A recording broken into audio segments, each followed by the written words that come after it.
Good afternoon, everybody. Thank you for taking the time to join our July webinar. We're talking about remote work today and time to get security right for remote work.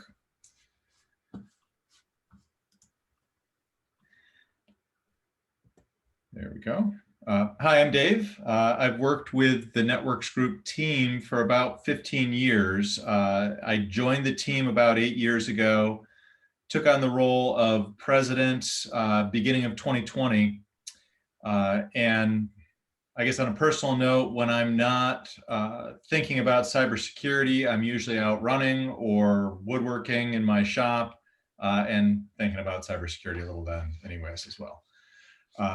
Joining me is Scott Smith. Scott is our Director of Engineering for Networks Group. He leads the managed services and engineering team. He's been with Networks Group since 1999 and has over 20 years in helping to architect and implement secure network solutions for our customers. He guides all levels of organizations to create positive security outcomes in a practical, rational, and effective manner. He's become a key advisor to so many of our customers when they're making decisions that could impact their security. When he is not working, he enjoys boating and camping with his family and taking the opportunity to ride his motorcycle whenever our local weather will permit. Welcome, Scott. Thanks for joining us. And I'm going to start you with wondering what one of your favorite local camping spots is, or not even local, but favorite places you've camped in recent years. Oh, thanks, Dave. Favorite local place or favorite place I've camped? Probably St. George, Utah. Stunning place, just amazing mountains, and just can't wait to go back out there. I'm going to have to hear more about that. The only times I've been in Utah is changing planes in Salt Lake City Airport. And each time I look out the window and think, why aren't I staying here? So yeah. It looks like an amazing place. It's incredible. I'm going to start with just a little framing and background about Networks Group. We are a cybersecurity company headquartered in Ann Arbor, founded 24 years ago, focusing on helping customers solve security challenges. Our customers are organizations that understand the importance of security and are constrained on resources, short on people, time, money, what have you. And our services are roughly categorized into three basic categories, starting with offensive security. This is where we look at an organization from the perspective of an attacker. This is where we're assessing the controls and systems that are in place and determining how effective they are against the real world kind of attacks that come in. And then helping to provide remediation guidance against what we found. So it's helping to determine where your blind spots and weaknesses are, and then providing guidance and recommendations as to how to remediate those. The defensive security side of the business is where we roll up our sleeves and help to fix those things. This is the managed security services team that Scott is part of.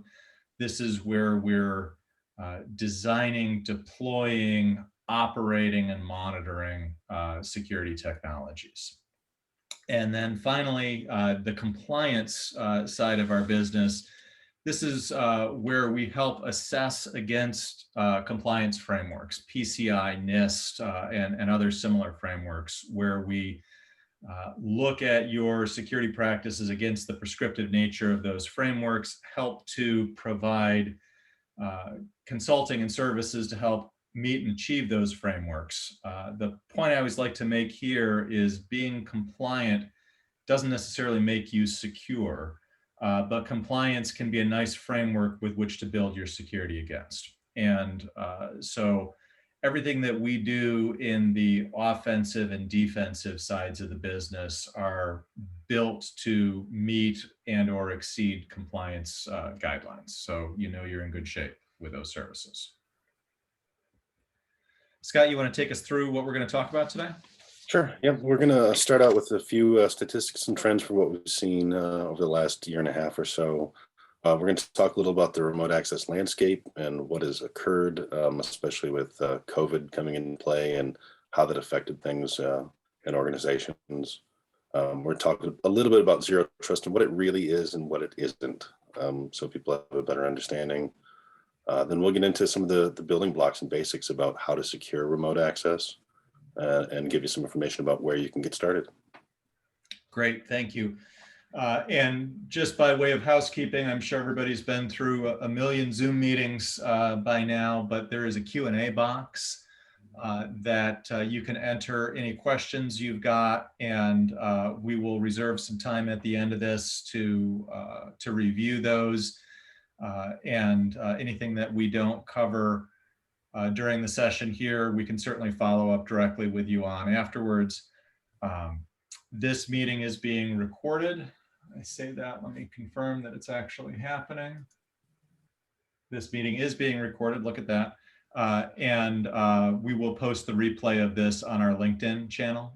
So you'll have the ability to refer back or share it with colleagues if you care to. So a little bit about what's happening with remote work. So some statistics and trends that we wanted to share with you. Obviously, everybody rushed to this in the March-April timeframe of 2020. But in looking forward, a recent survey shows that 90% of organizations plan to allow some remote work, at least moving forward. 20% of organizations have reported a breach as a result of remote workers. 44% didn't provide enough cybersecurity training to mitigate potential threats from remote work. More than half of employees are using personal computers when working from home, and many of them don't understand the security implications of that. The time to identify, respond to, and contain a breach is increasing due to this complexity of having our workforce distributed, using a variety of technologies, perhaps not understanding the security implications of those. So we've created some challenges here in this need to facilitate remote workers. So help us out, Scott. All right, so we want to give a little background on what happened, when COVID hit and really what was out there. And what we found is, many businesses had little to no remote work capabilities, but all of a sudden they needed them. So they needed to survive. They needed their employees to be able to work remotely.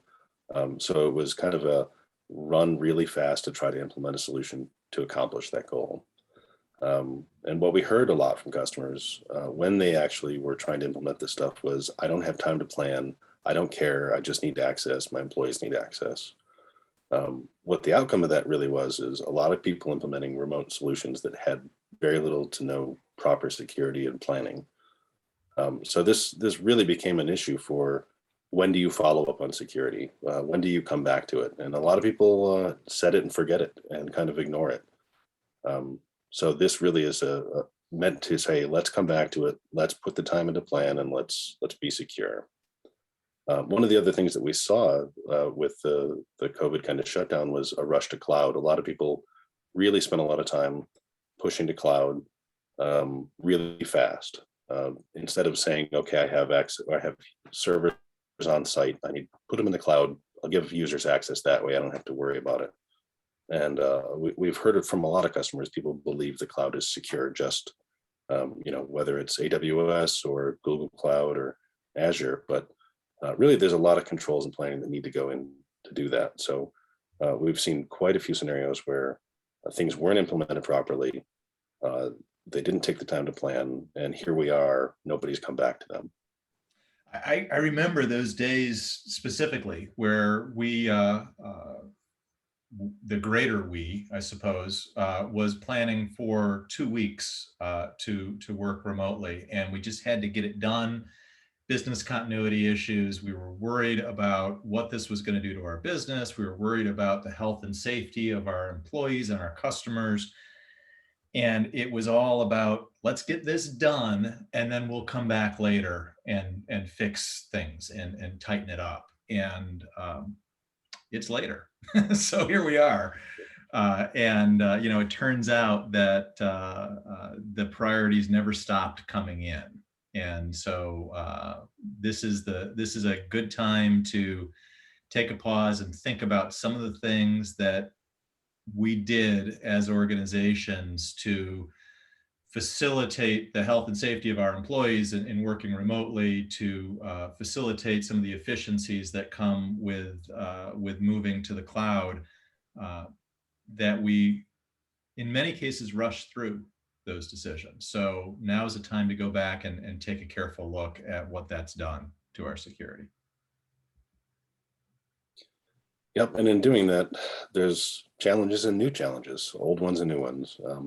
The time to do it right is a big challenge. That was the challenge going into COVID and creating remote access solutions for people. But now it's a challenge to correct those solutions, and you still have to put the time in to do it. A lot of cases, things were just opened for users to give them access, and in doing so, now you have a situation where you have to go back and address the needs of users who don't want anything in their way of accomplishing their work.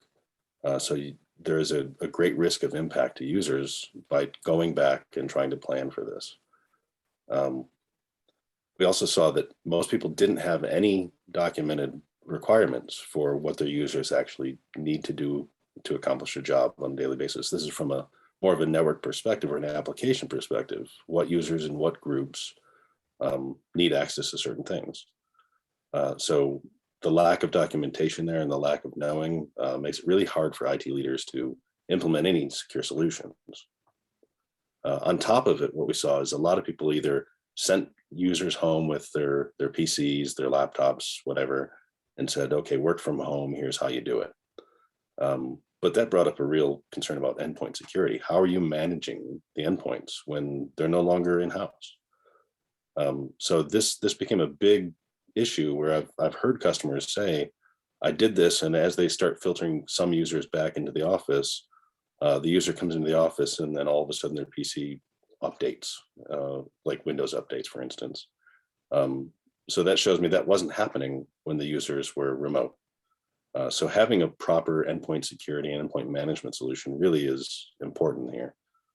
And then of course, cost, right? Time is money, and you have to come back to the things you said I'm going to come back to. So now is the time to put the time in, put the work in, but things may not be the same as what they were a year and a half ago when things closed down. So now it became, do I need other products? Do I need other solutions? Which brings us to a little bit of a buzzword, but a reality. Everybody's kind of heard zero trust at some point. And I want to talk a little bit about what that really means. And as you can see from the sub point, it's a model, it's not a product. There are a ton of products out there right now that say zero trust. And of course, a lot of people promise, oh, implement this zero trust solution, it'll be great. But that isn't zero trust. That is a piece of zero trust. So really, when you're talking about zero trust, you're talking about the old way that things were was allowing users access from the outside to the in. That isn't enough for security nowadays.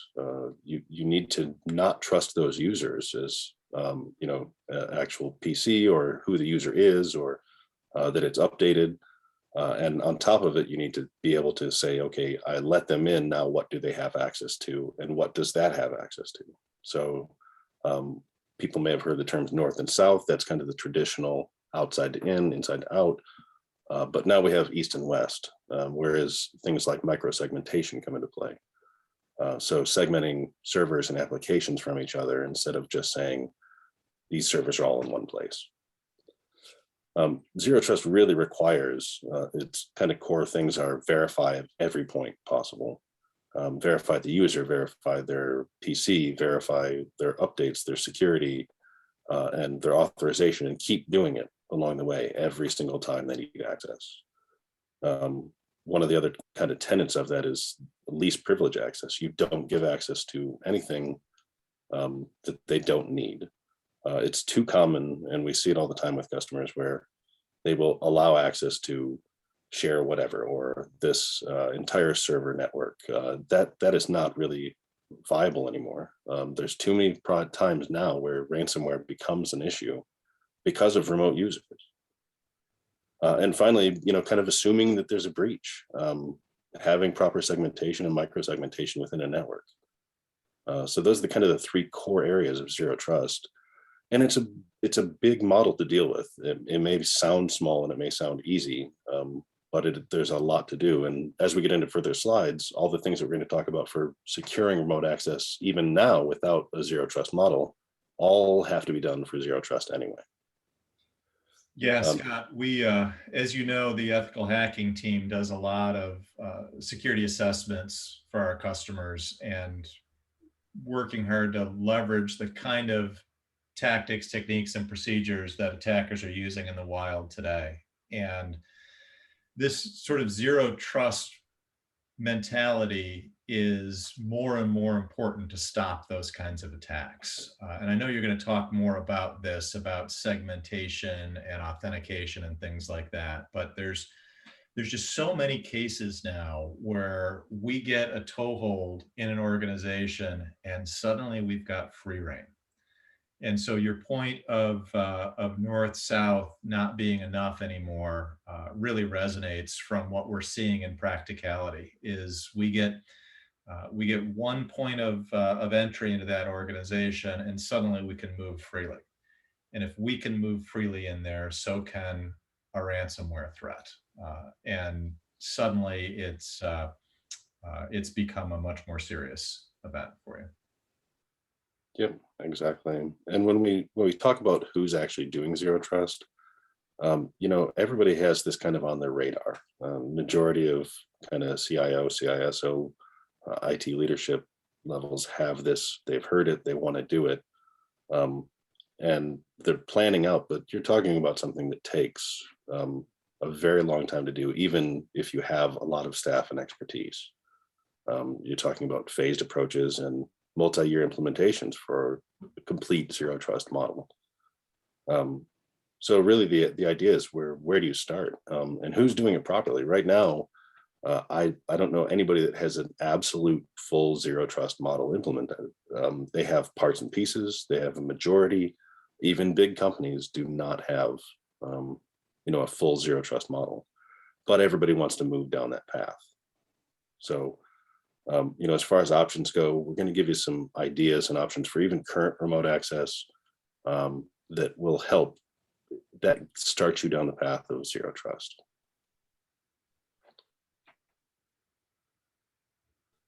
So talking about zero trust and some of these building blocks, even in current remote access, you really need to define an architecture that or an infrastructure that can be defended, something that you can manage, monitor, secure. And one of the things that I want to call out is a specific statistic that as of the start of 2020, just before COVID, only 20% of companies that were interviewed had segmented networks. Most of them had it on their radar. They wanted to do it. They wanted to accomplish it and get that done. How many actually did because of what happened in 2020 is a different story. And most have not actually implemented it properly at this point. They may start, but are not complete. And segmentation really is a hard thing to accomplish for an in-place network. You have to kind of go back to the beginning and start over. But it is such a core building block to even things like zero trust, that even if you start with one device, one network, one server, one application, and segment it off, is better than none. And that's defining kind of what is important to the business. Where do you keep the keys to the kingdom? you should make that as secure as possible, even if it's one thing. I think you're making a really key point here on zero trust and on segmentation, that these are big, challenging problems to solve. And we see lots of organizations that do a fair amount of hand-wringing about this and pushing it off because it's big and complex.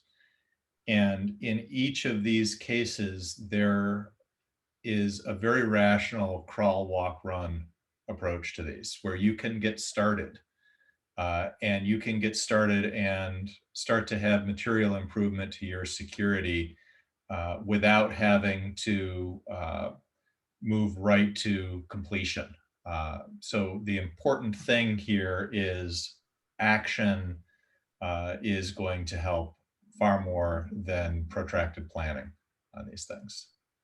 Absolutely. And I mean, I can speak to some customers that we've actively been trying to accomplish segmentation for. And, the hard part there is, what is the impact? How is it going to be handled? And in some cases, we'll be 8 months through trying to accomplish this. But the goal there is, even to do one thing a week is better than doing nothing. Don't get paralysis from what the large scope appears to be. Start somewhere. As far as authentication goes, really, if you can require authentication and user identity management for any applications, that's great. We'll talk a little about two-factor authentication as well, because it really does fit into what's required for anything, even zero trust, but any current remote access solution, and the impact that it has on the ability for a compromise. So we see it all the time that people will have authentication in one place but not in another, or two-factor in one place and not in another, and it's so destructive to the network. I mean, your security is basically out the window, and it kind of goes back to the picture in the earlier slide of a door with no lock on it at all. You put a handle there, but it doesn't do anything. As far as least privilege access goes, this is something that I see a lot of businesses don't know how to handle. Only providing access to the specific applications and users that require it for their job function. It is a lot of work. It is difficult to accomplish, and it kind of goes a little hand in hand with segmentation as far as we see it go. As you segment, you need to start providing least privilege access. You can segment all you want as far as separating out networks and VLANs and et cetera. But if you don't drill down in the access and make it as little as possible, then you're still just opening up your security to just about anything. It really becomes a difficult point, because IT managers and leadership need to understand every part of what's happening in the network, every application, every piece of access, what servers, what ports, what protocols, and that's hard to document. It takes a long time to accomplish. But again, we talk about this being, let's start somewhere. And usually we'll say, what is the most critical asset in your infrastructure? And what do you need to access?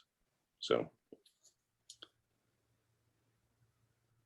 moving on to kind of endpoints. This is, as we talked a little about earlier, moving from internal workforce, internal PCs and laptops and users, to users that are out at their home, out at an RV park, for instance, as I would be in some cases. How do you secure that access? How do you make sure that endpoint is secure? And there's tools for all of this stuff, as well as just some basics, right? You don't want to just allow users to do anything that they want to do on their endpoints, and we'll talk about it a little bit later. But even from the idea of how do I secure those? A management product to begin with is great. Endpoint security, kind of EDR products, need to be in place, because, as we've seen in statistics, really those endpoints, especially for ransomware and phishing, are key. They are huge amount of what happens on a network. Yeah, I've seen the amount of phishing attacks really go through the roof in the last year as well. You know, as we think about ways that COVID has changed our world from protecting technology perspective. Verizon puts out a report every year that a lot of people are probably familiar with, the DBIR, Data Breach Investigation Report.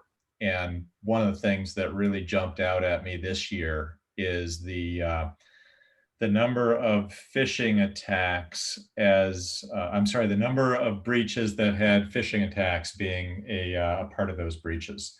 In 2019, that was 25% of the breaches had phishing attacks as part of them. In 2020, it jumped up to 36%. That's more than a third. That's a 44% year over year increase. That's a heck of a trend. And so we need to be protecting these users. We need to be protecting these endpoints for when a user does something that they maybe shouldn't have. Yep, and one of the detection and response portion of things, we see it all the time. Once remote access is functional for users, so this user has access, they're not complaining or they don't have a problem getting access to what they need, people forget about it. People stop thinking about it because no one is complaining. The issue there really is, it should be paid attention to. You know, having effective logging and alerting for what the users are doing or what they're attempting to do. You know, we want to know what that looks like. It's not just even if you follow the segmentation and authentication and least privilege, all of these things, but a user is trying to do something and you have no visibility to it. That's just a huge security hole, because that can be an alarm to tell you something's wrong with this device or this user. But we see it all the time. People it's remote access. It's not part of my security strategy, but it has to be.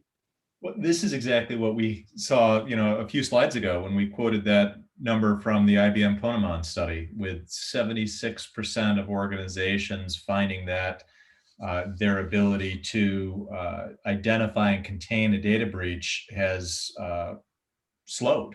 Time has increased for that as a result of these remote workers, because the instrumentation wasn't there. The endpoints didn't have the appropriate controls on them. Those controls weren't logging and feeding to appropriate detection and response mechanisms, and it was creating blind spots for these organizations. So it's a totally valid point you're making here, Scott.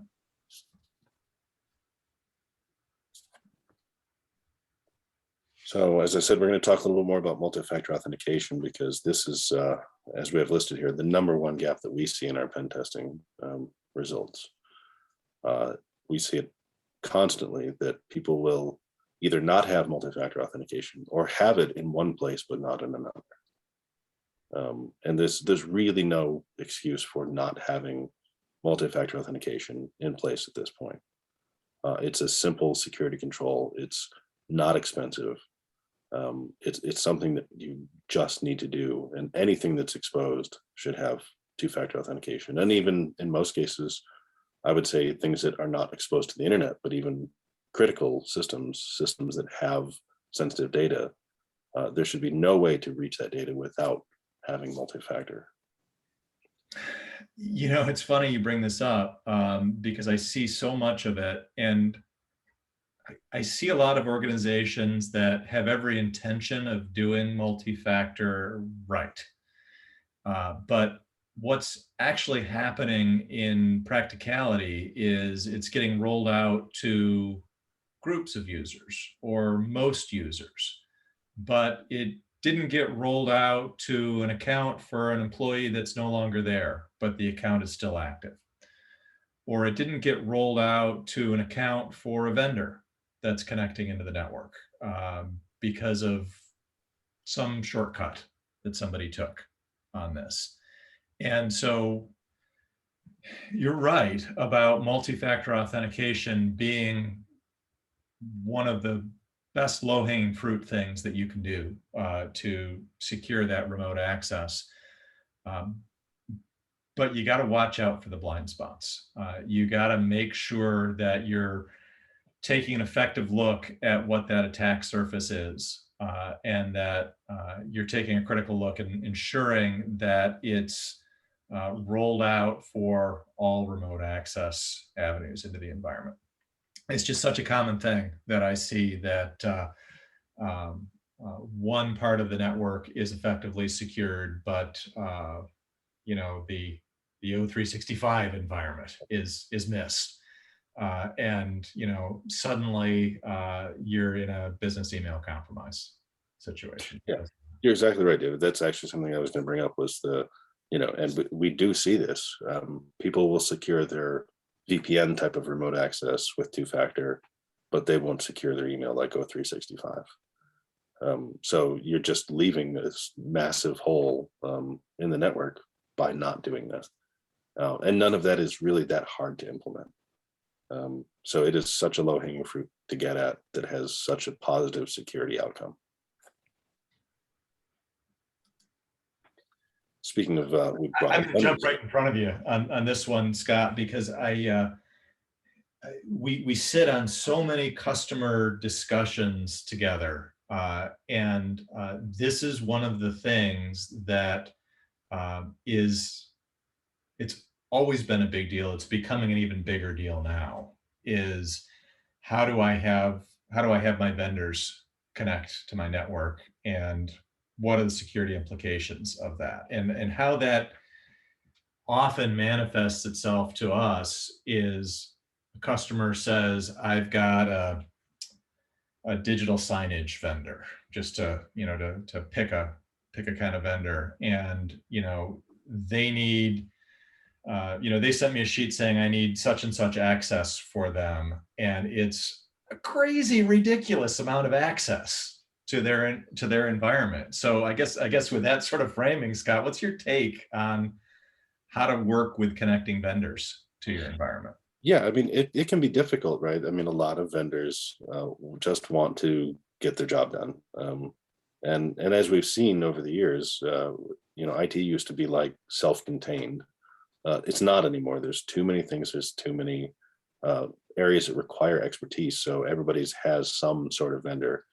And we see vendors all the time say, well, we just use TeamViewer, or we just use this thing.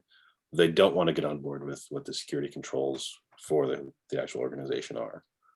And it's really difficult to see that. So, we try to work with companies to actually say, here's how you can help your vendors be secure and not be in the way of them doing their job. But in some cases, it's really just the organization needs to push back on their vendor and say, here's what we will allow and here's what we won't. And David, you mentioned, like digital signage and things like that. I recall specifically working with a couple of different vendors for an organization of our, a customer of ours that had no idea what they needed. They just said, we need access to this. And their whole point was give us complete access. Sure, that's easier, isn't it? You know what? It's a lot easier, but it's incredibly insecure. So, we had to work with them to say, what do you actually need? And in some cases, it was, let's start somewhere and see what you need. And we found that by pushing back on vendors, we've actually helped vendors of customers create documentation that defines what they need, but they had no idea to begin with. So a lot of vendors will do that. And to the last point in this slide, most of the time, vendors will require access to things that are way more sensitive than what most employees do. They may be your database administrators. They may be, your PCI card processors. All this stuff can be way more sensitive than what your general employees would use.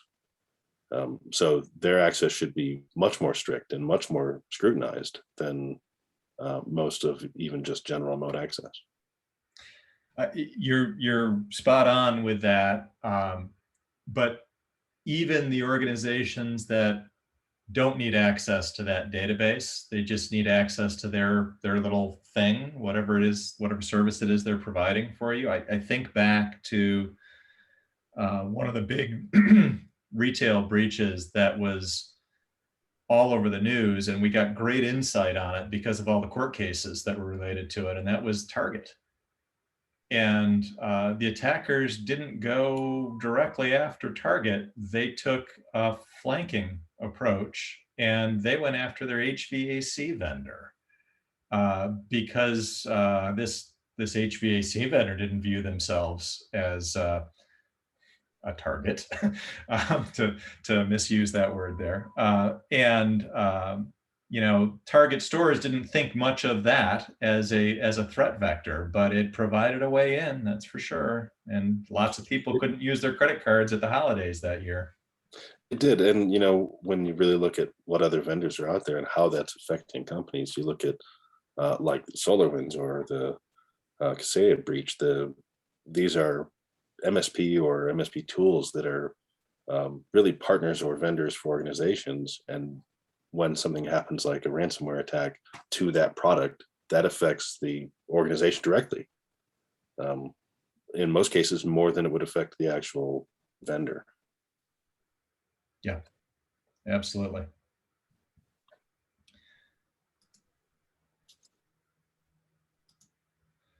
So when we talk about remote work and remote workers, we need to remember that these are people at the other end of the technology. And people are going to act human and make a lot of human mistakes. So just a little bit of numbers and trends on here. That the vast majority of breaches identified in that latest DBIR report that I was referencing earlier were due to the human element. You know, 43% of employees are pretty certain or very certain they've made a mistake that has security repercussions for their organization.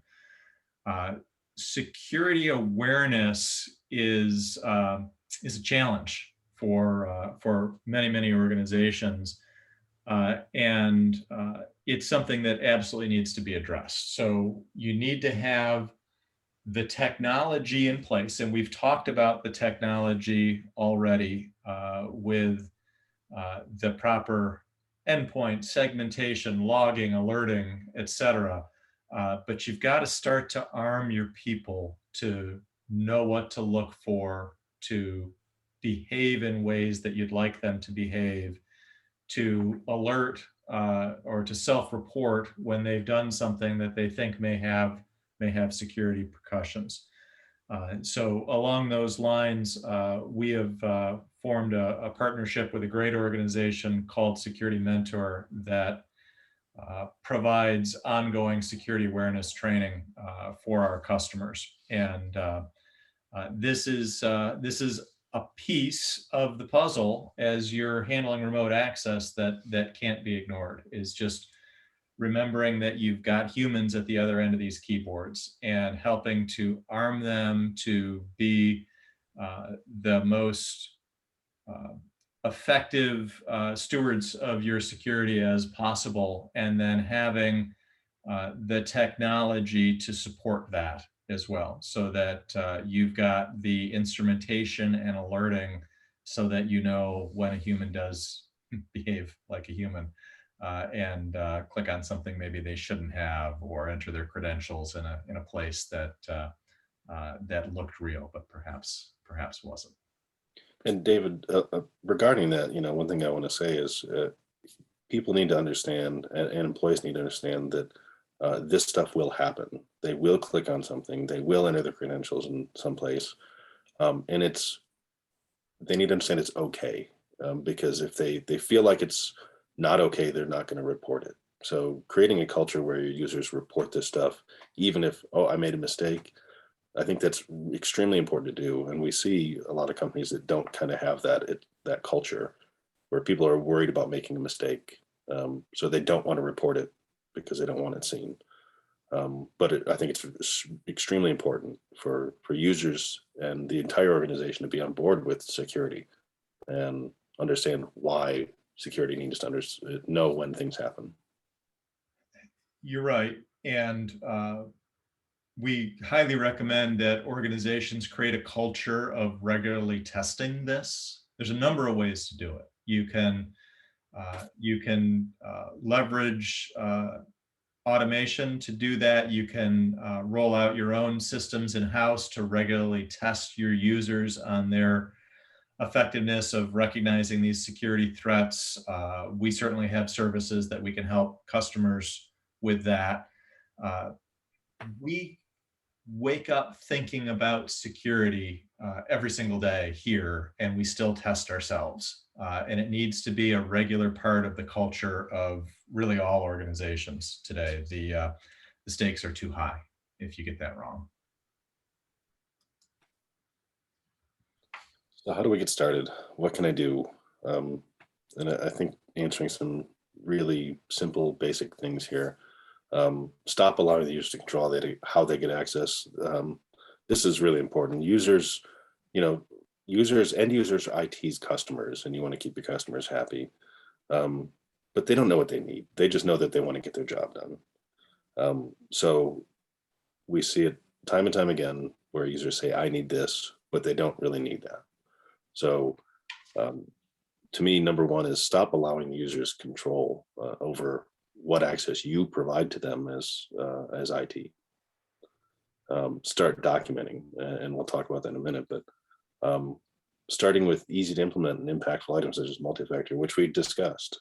That's not a difficult thing to accomplish. So starting with that is, I think, a great place to begin, because documenting what users' accesses are required and things like that will be a much more difficult challenge. But working with leadership, to me, leadership needs to understand the risks of remote access and how it's configured. And that's really IT leadership saying, this is a problem. We did this because we needed to survive, like providing open remote access, and saying, but now we need to come back, get leadership on board, get their buy-in, and even start having them help with what the requirements are.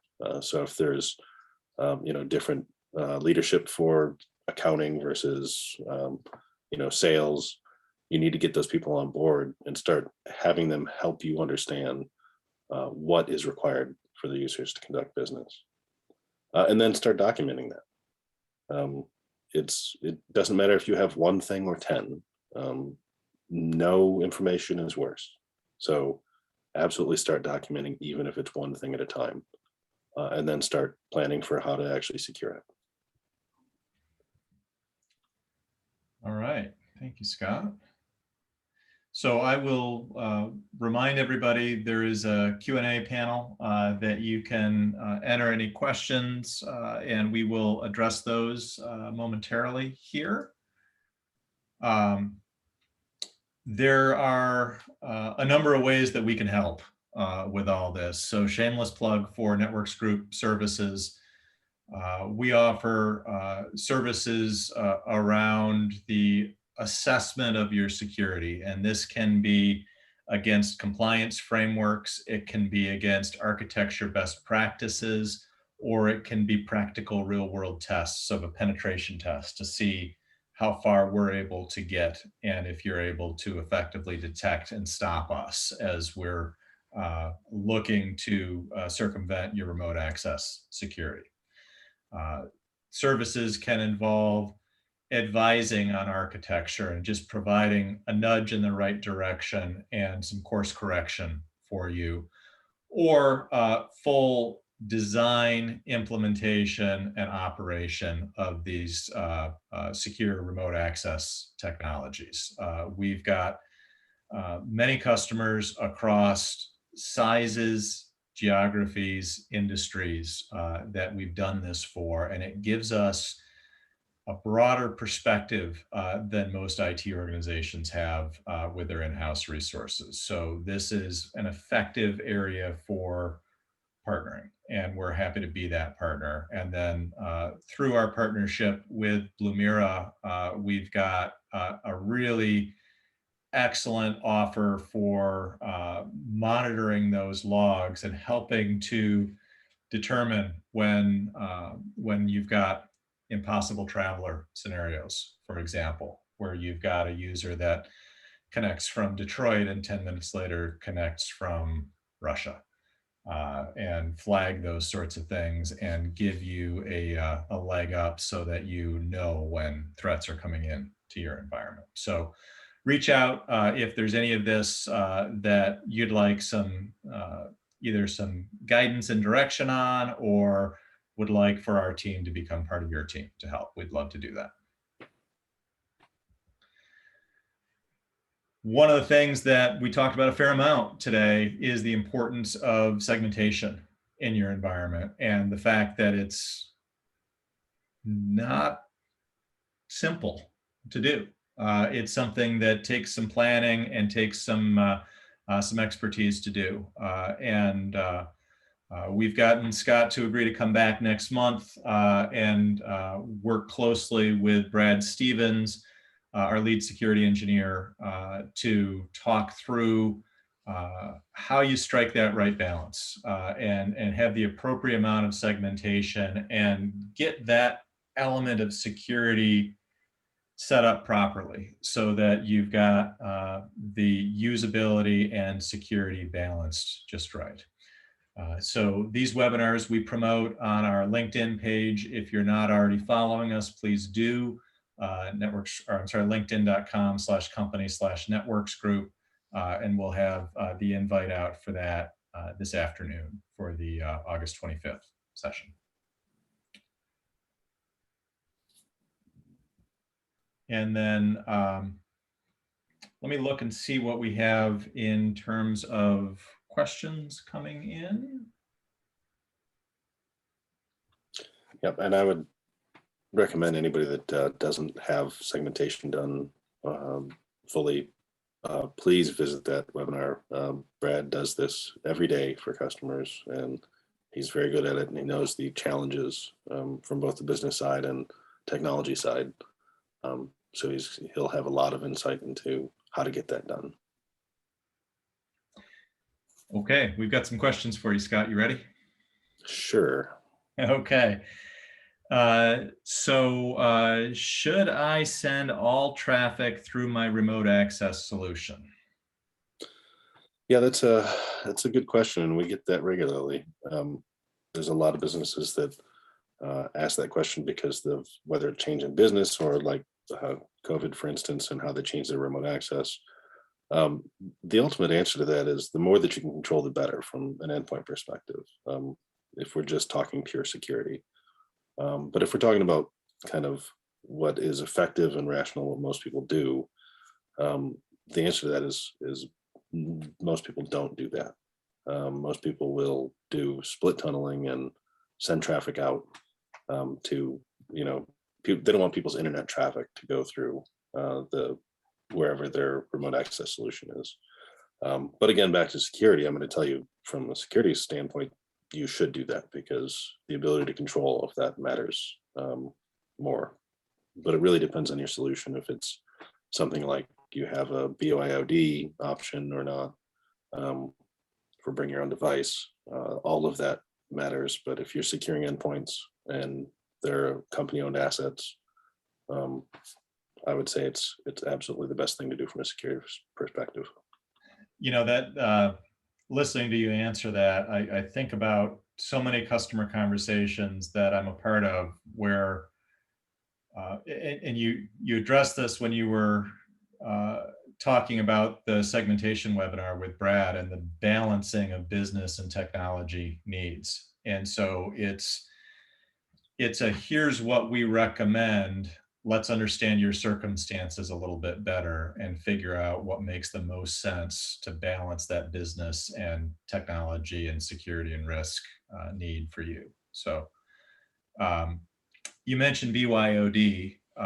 So here's another question. Well, it starts with a statement. It's hard to support remote devices. Shouldn't I just make a BYOD policy and let everybody go run to Best Buy and get their own stuff? Yeah, that's it kind of goes back to what we were discussing. Security is not one size fits all, no matter what.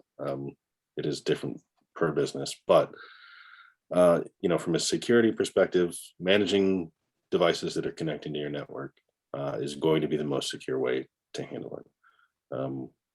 If you don't need to do that, if you have mostly, let's say, cloud applications or something along those lines, adopting things out of kind of the zero trust model, like authorization and authentication and least privileged, that's where those really come into play more. If you have those implemented, BYOD becomes less of a concern. Okay, thank you. This next question is from somebody who is very efficient with their words. Cloud, question mark, question mark. Oh, well. Yep, that's a good one. So as far as cloud goes, I'm assuming that this is like, how do I give users access to cloud, whether it's O365, I shouldn't say O365, Azure or AWS. And, you know, the idea of kind of these zero trust models really comes into play there too. But even the current remote access, you know, do you have a way for users to securely access things in the cloud? That doesn't have to just be what is allowed on the internet, right, or out there exposed. If users need administrative access to something, how do they get that? And really controlling that through your remote access solution is the key to that. Don't allow administrative functions outside of it. So if users have to use a VPN or some other remote access to get to that cloud application, that is how that should be handled.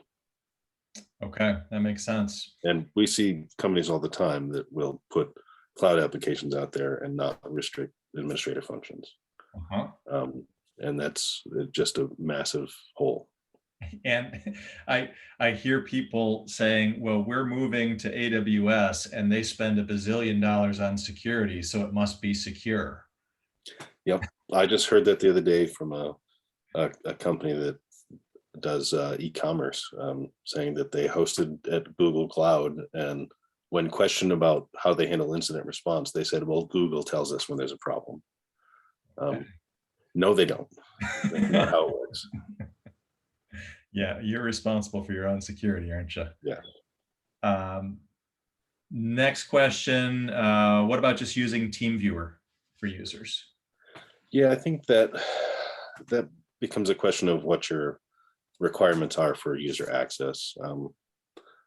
We have some customers that try to go down that path initially when, you know, COVID hit, was allowing users to use their home machines and just TeamViewer into their PC that was in the office. But really the problem there is that there's lack of visibility and lack of control. A lot of times, well, every time, doing it the easy way is not the secure way. You know, there is no easy button for security. So just having a lack of visibility and a lack of control to that isn't appropriate. And, you know, for something like that, we'd normally say, if you're going to have a solution where you're going to allow users to connect from their home device, you need a VDI type of solution for virtual desktop, or something along those lines would be a better way to secure that. Okay. Looks like I have one last question here, but a reminder, if anybody has anything that they're percolating on, add it to the Q&A. And I know where you're going with this one, Scott. I've heard you answer this before, but let's go for it. We've not fully rolled out two-factor authentication in our organizations because we don't own the employees' phones. Help. Yeah. You know my answer because you heard me say it multiple times, David, but go ahead, Scott. Let them have it. Yeah, get over it. You know, your users need to get over it. Putting a two-factor application such as Duo or any of those Google Authenticator, that doesn't do anything to users' phones. It doesn't hurt their phones. It doesn't really require anything. And even if they don't want an application on there, having it text or call them, people can't say, well, I have to pay per text like we used to do in the flip phone days, right? We're beyond that at this point. So ultimately, this goes back to item earlier, don't let the users control their access. Define what's required from a business security standpoint, and they have to follow in line. Love it. Okay, just get over it. That's what it is, get over it. All right. Looks like we've hit the end of the Q&A. Thanks everybody for carving out a bit of your Thursday afternoon to join us as we think about securing remote access. It was something that we all said we were going to get to, and it's later. So it's time to do that.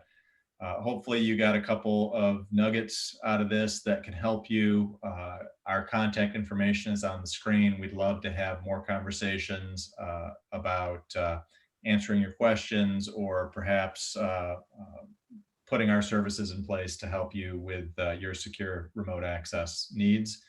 And then just as a reminder, join us next month to talk about striking the right balance with segmentation.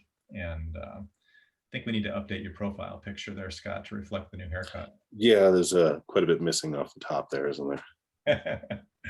All right. Thanks, everybody, and have a great day. Thank you, everyone.